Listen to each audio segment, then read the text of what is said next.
बहुत कंफ्यूज रहते थे मेरे बॉस कि ये क्यों नहीं कर, एक्चुअली ना उनको शक होता रहता था कि ये जान के खराब परफॉर्म कर रहा है, ठीक है।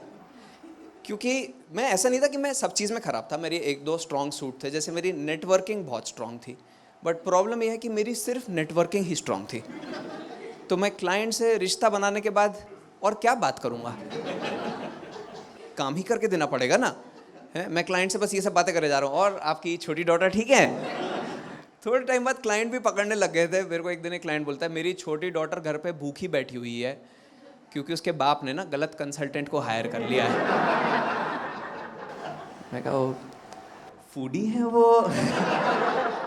पता है नहीं आपने। ऑल्दो मुझे कंपनी ने ये ट्रेन कर दिया था कि मैं कभी भी ये नहीं एडमिट कर सकता कहीं कि मेरे को आता नहीं है कैसे करना है। हमेशा कोई कुछ पूछे, आई डोंट नो की जगह बोलो कि I need to do some more research before giving you a more accurate answer. तो मैं बस सब जगह सम मोर रिसर्च बोल के आ जाता था। मेरे क्लाइंट्स ने मेरे बॉस को कंप्लेन कर दी, आपने हमारे यहाँ कोई तो रिसर्च स्कॉलर ही भेज दिया है, हमारे ऑफिस के कैबिन में बैठ के पीएचडी कर रहा है, जवाब एक भी नहीं दे पाता है।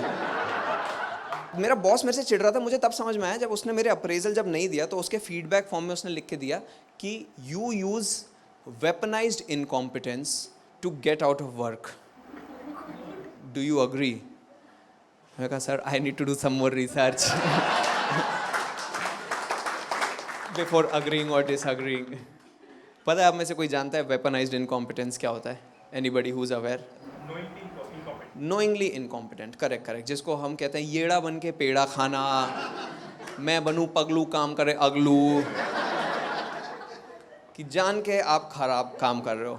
मैंने अपने बॉस को बोला सर आप मेरे पे कोई बहुत हाई फाई एलिगेशन लगा रहे हैं, मैं तो प्लेन इनकॉम्पिटेंस का शिकार हूँ है। ये मेरी स्ट्रैटेजी है कि मैं बेवकूफ़ हूँ।